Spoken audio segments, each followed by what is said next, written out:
cambio climático, con cuestiones de gestión de recursos y otras cosas más que por ahí, como dicen, me las indica cariñosamente el doctor Gay. Pero bueno, de hecho, esta es una...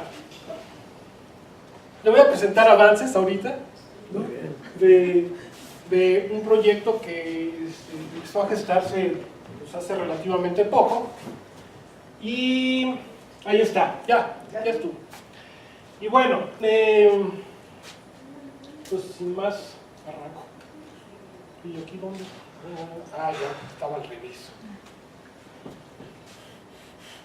No se deja. Ya. Bueno, voy a empezar exactamente por una pregunta que ha estado aquí sin contestarse, que serían las bases científicas. Esto es bastante conocido por el doctor Gay, ¿no?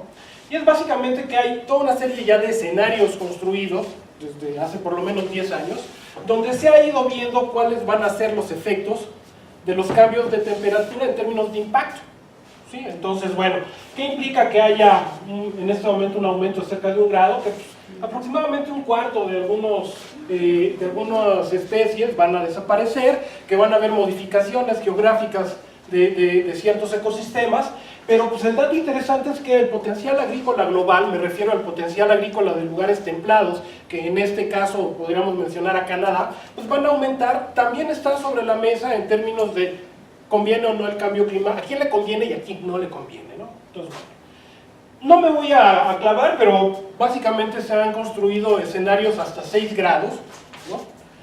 Y básicamente este tipo de escenarios pues van implicando mayor tipo de amenazas, tanto en términos biofísicos o biogeoquímicos, en términos de ciclos biogeoquímicos, como también, obviamente, en términos de los sistemas sociales asociados a la dinámica de estos ciclos biogeoquímicos, ¿vale?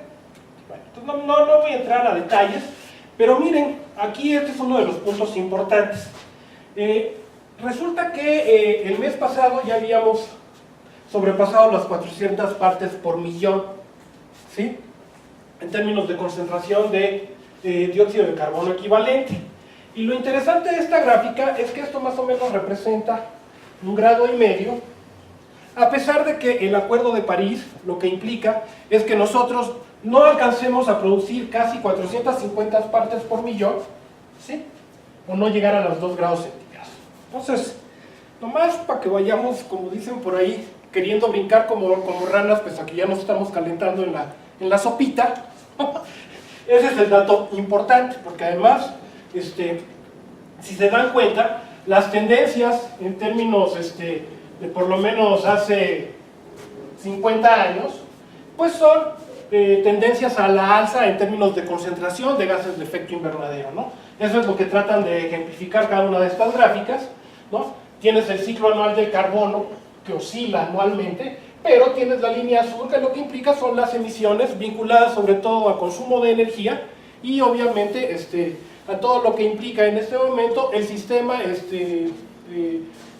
urbano industrial, ¿vale?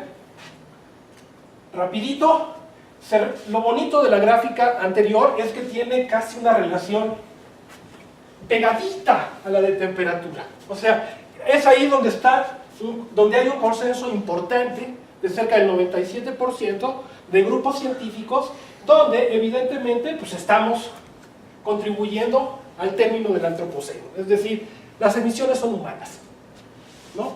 Aquí no hay vuelta de hoja de que ciclos geológicos y demás, ¿no? Bueno, ¿quiénes son? ¿Qué se emite? Bueno, aquí tenemos un punto importante. Lo que a nosotros como países en vías de desarrollo, ¿no? Siempre se nos achaca la parte forestal, pero resulta que esa parte forestal no es más de un 10% de las emisiones a nivel mundial, y este es un patrón que se repite incluso a nivel nacional. Cerca del 5% de las emisiones corresponden al sector forestal, por ejemplo, ¿no? Por varias razones, pero bueno, esto es importante. Estos son los países, o sea, hay responsables, ¿no? En este momento lo que quiero resaltar es de que China, del 2005 a la fecha, es cuando rebasa a Estados Unidos, ¿sí? pero tenemos emisores históricos que tienen una responsabilidad importante, por lo menos desde los años 1800. ¿No? ¿Cuáles son los principales productos que se queman y que emiten? Obviamente es por combustibles, petróleo, carbón, tenemos aquí gas natural, un poquito de cemento y metano, es lo que trata de ejemplificar, y tenemos entidades que han sido empresas, sobre todo de manejo de energía y de extracción de petróleo, que también tienen una responsabilidad histórica del 1854 al 2010 en términos de emisión. O sea, sí hay culpables, no es de que pues, el cambio climático y sube la temperatura, no. O sea, hay responsables. Esto es lo que trato de ejemplificar aquí. Bueno, pues esta es la gráfica justamente de consumo de energía en términos de iluminación, muy bonita. Es bonita, ¿no? ¿Están jetones o no? Por favor, no se me duerman. Y aquí lo que trato de ejemplificar es de que esa gráfica anterior está directamente relacionada con lo que sería otra manera de desglosar este indicador, que serían las emisiones per cápita. Curiosamente, los países de mayor emisión per cápita son aquellos países que tienen y basan su economía en vender petróleo, curiosamente. Pero si además le damos una expresión territorial a estas barras, resulta que se caricaturiza con este otro mapa, donde empezamos a ver que las concentraciones, curiosamente, sí se ubican en ciudades. Esto es lo que trato de ejemplificar con este grosero mapa de rojo y blanco. Entonces, aquí el punto a destacar es de que 52% de la población a nivel mundial ya habita en lugares urbanos, ¿sí?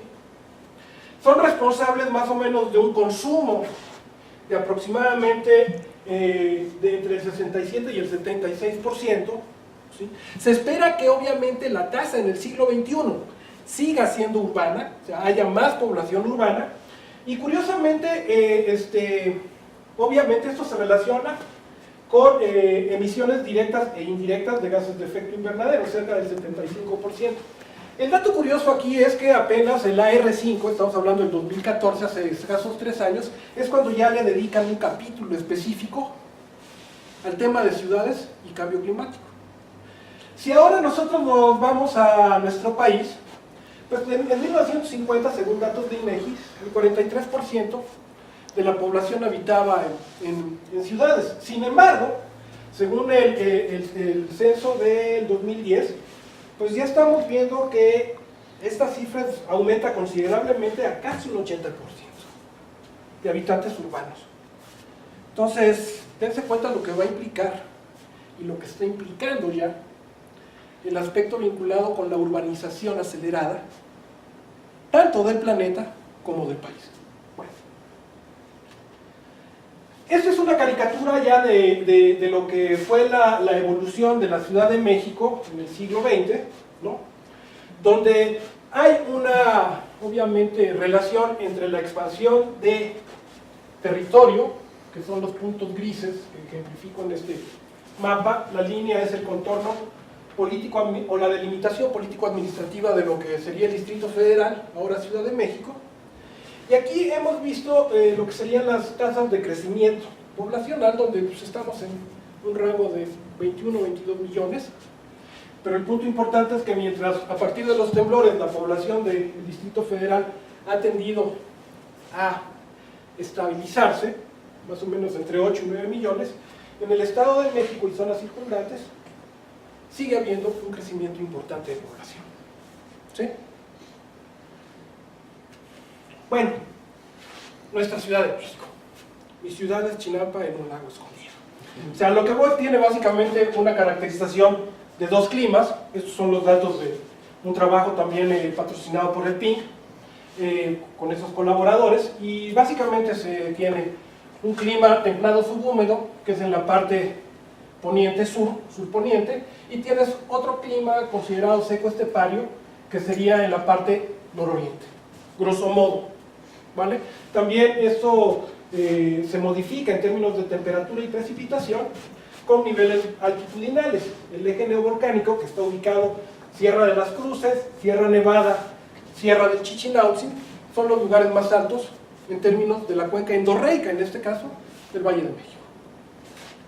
Bueno, ¿qué no haríamos sin el Observatorio de Tacubaya con magníficos 100 años de medición? Miren qué bonito. ¿Por qué? Porque se pueden ver tendencias aquí al aumento,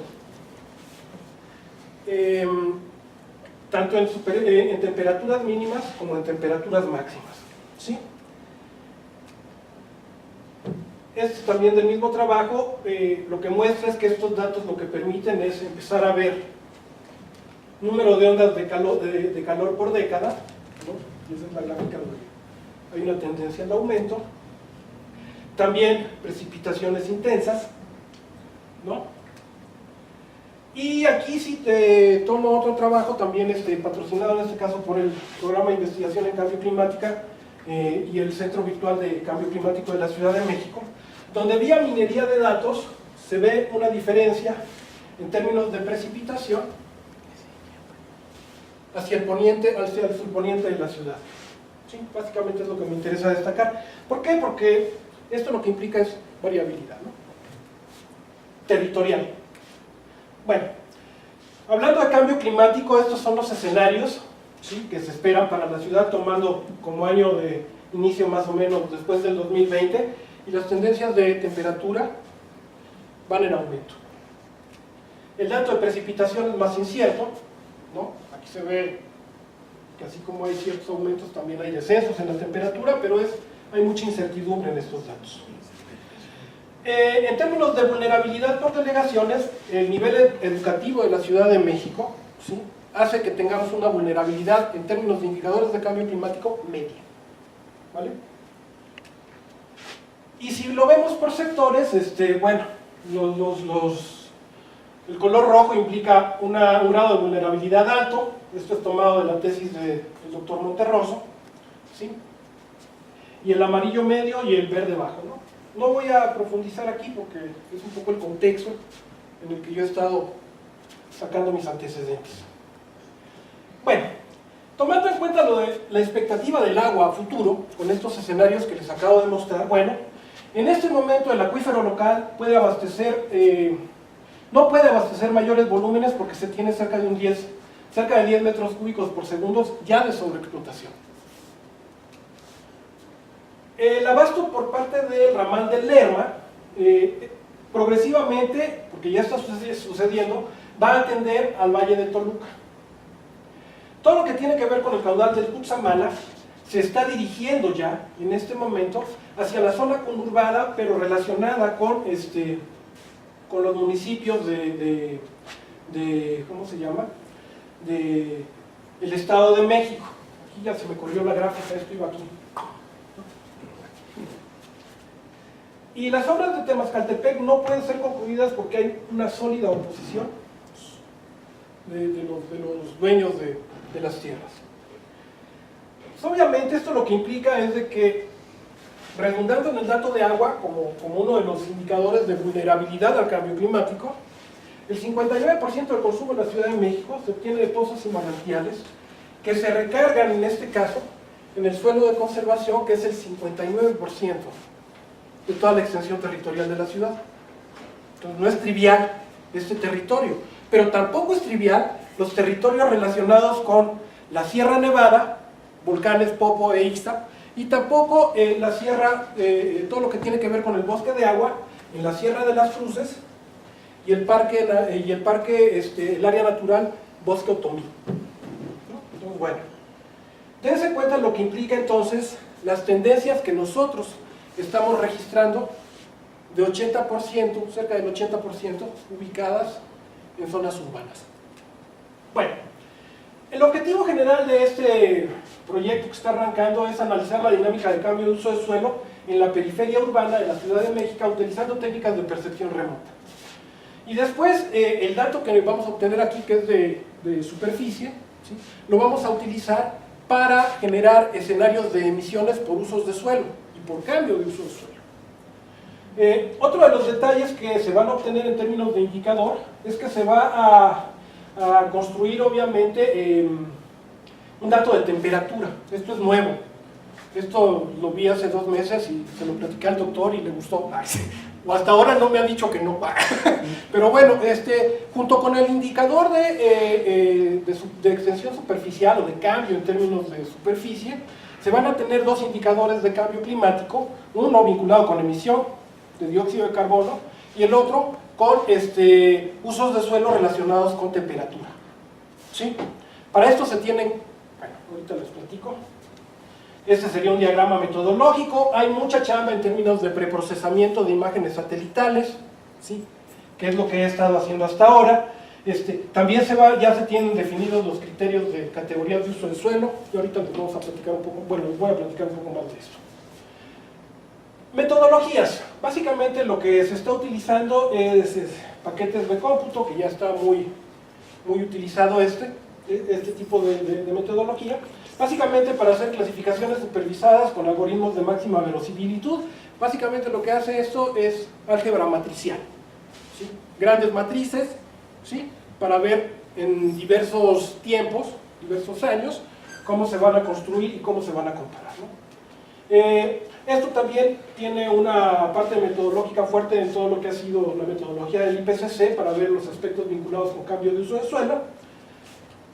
Y para estimación de la temperatura se va a utilizar lo que sería como base el estudio de Wen, ¿no? Que se están retomando a partir de 2004, donde se utiliza la emisividad como dato importante, vinculada con uso de suelo, ¿sí? Para ver el aspecto de radianza. No voy a meterme en detalles, son complicados, pero ahí me estoy metiendo poco a poco. O sea, para esta exposición no me voy a meter, pero sí los estoy considerando para lo que voy a hacer, ¿no? Avances. Las estrellitas rojas son los avances que tiene este proyecto, en términos de la obtención de imágenes de 4 épocas, 2000, 2005, 2011 y 2017. Las escenas, ahorita se las muestro, ¿sí? Mucho preprocesamiento en términos de corrección de atmosférica, llenado de datos banda por banda, pegado y sobreposición de diversas escenas, definición de los criterios de las categorías que voy a tomar en cuenta para clasificar las imágenes. Y bueno, falta todavía un cacho del estudio, ¿no? Miren, pocas palabras, lo que se tiene son 8 bandas por cada imagen, el combinado. Estos serían los límites político-administrativos del Estado de México, de la Ciudad de México y de Morelos. Aquí un punto importante es que ya tengo los cortes del distrito, bueno, de la Ciudad de México y del Estado de México, pero aquí la definición, por ejemplo, de periferia urbana en relación a los municipios del Estado de México es algo que todavía me falta trabajar, ¿sale? Y obviamente, otro de los detalles es verlo en términos de las áreas naturales protegidas, o sea, básicamente es el mismo corte, las líneas azules ya son los municipios, me falta hacer algunos trabajos en los sistemas de información geográfica, pero las líneas amarillas son las delimitaciones de las áreas naturales protegidas. Entonces la idea es ver qué tanto ha habido evolución en términos de cambio de uso de suelo hacia esas áreas naturales protegidas, ¿sí? Para ver la efectividad de la política pública, ver si esto está siendo considerado en términos de las políticas de cambio climático de la ciudad, y ver también si están considerados en términos de las políticas de los otros programas de acción climática que existen en el Estado de México, o por lo menos en la estrategia del Estado de México de cambio climático. Grosso modo, ese es el proyecto, es lo que voy a hacer a futuro, todavía me falta mucha chamba, y pues muchas gracias porque ya están por ahí cabeceando. Sería todo.